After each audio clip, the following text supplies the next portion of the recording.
The south of Spain used to belong to the Arab kingdoms, to the Muslims. In the 5th century, they routed the Visigoths out of there, and they took over what we now call the south of Spain. And there was a palace, the Alhambra, and other places in the region of Spain called Andalusia, where you would find the cities of Granada and Cordoba. And there are beautiful mosques there, some that have been left alone, some have been turned into cathedrals. It's kind of an odd mixture of architecture and religious belief. But probably the greatest gift that the Arabs left to southern Spain was a network of 800 irrigation ditches that were in sort of hills and mountains that look a lot like the ones in San Diego, and that drew water from the rain that fell and led it downward into, with sluices and gates and so on, into collections of water. And they not only fed, vegetable gardens and fruit trees and so on, but they also created an amazingly lush garden called the Generalife Garden that is outside, around the palace, around the Alhambra. This is modern day people in Spain.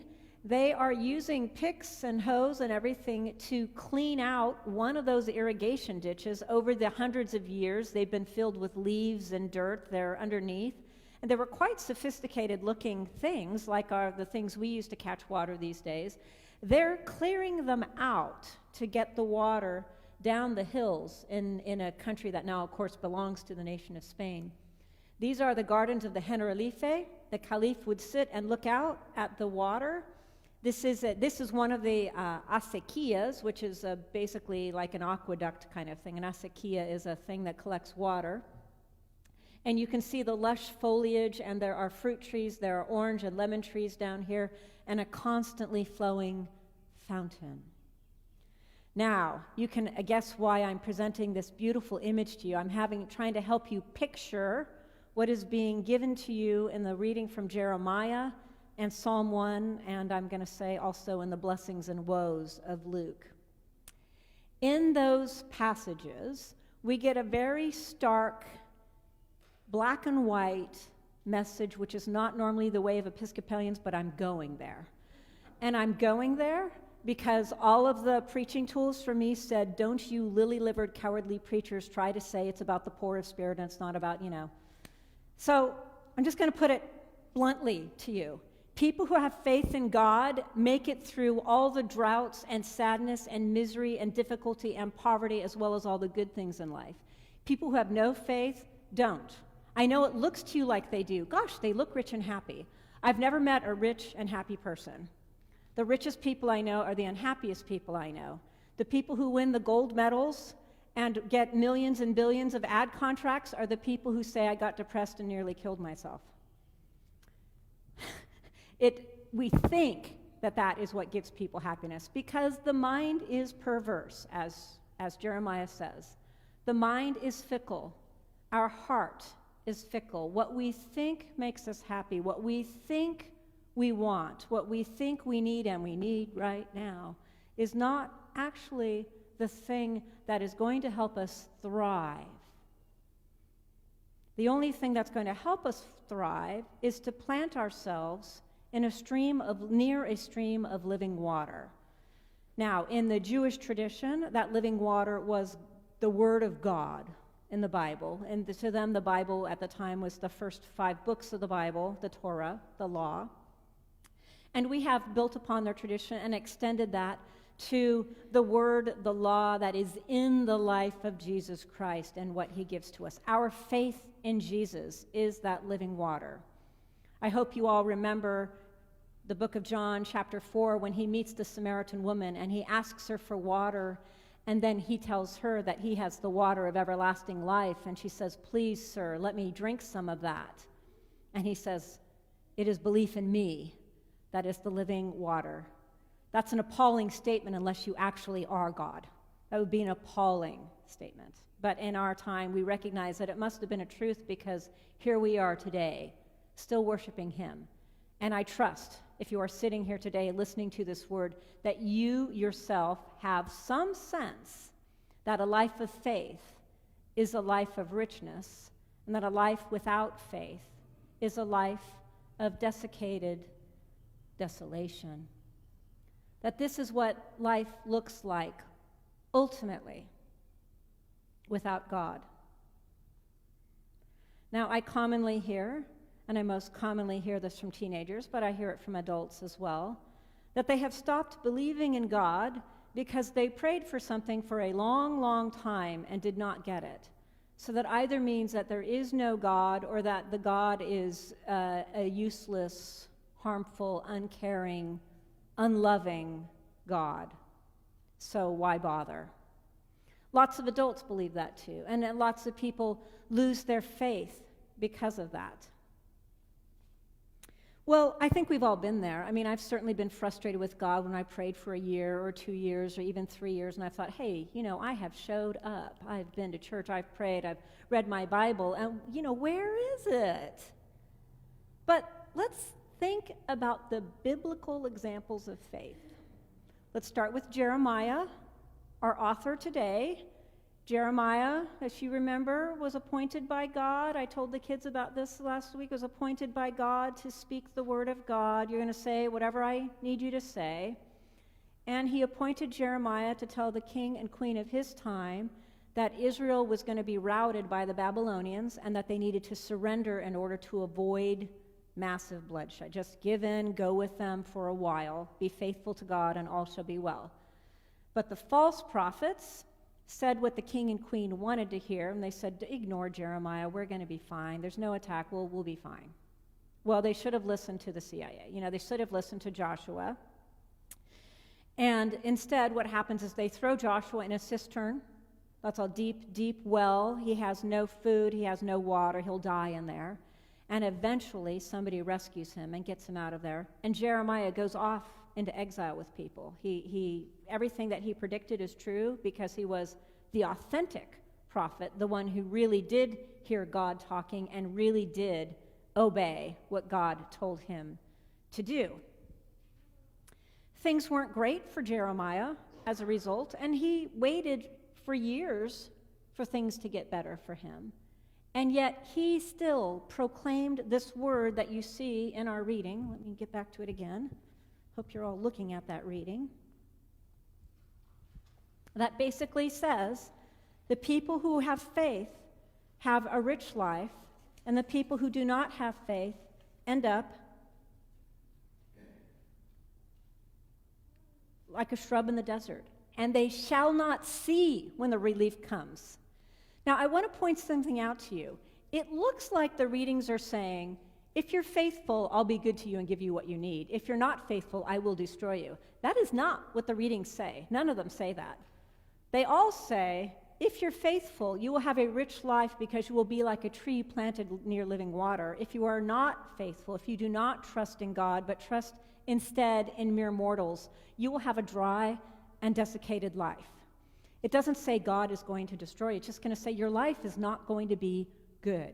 You're going to be chasing after empty dreams, and you thought you bought a forest, and here's what you got. That's what your life is like.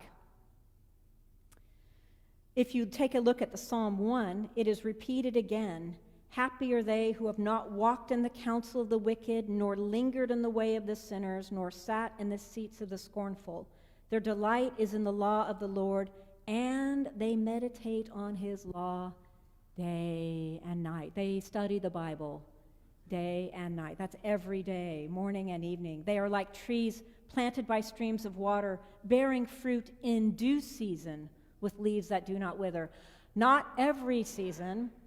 I mean, how many of you have the lemon tree that skips a year or two and then all of a sudden bears fruit again? My Christmas cactus never blooms at Christmas. It's blooming now. I don't understand it.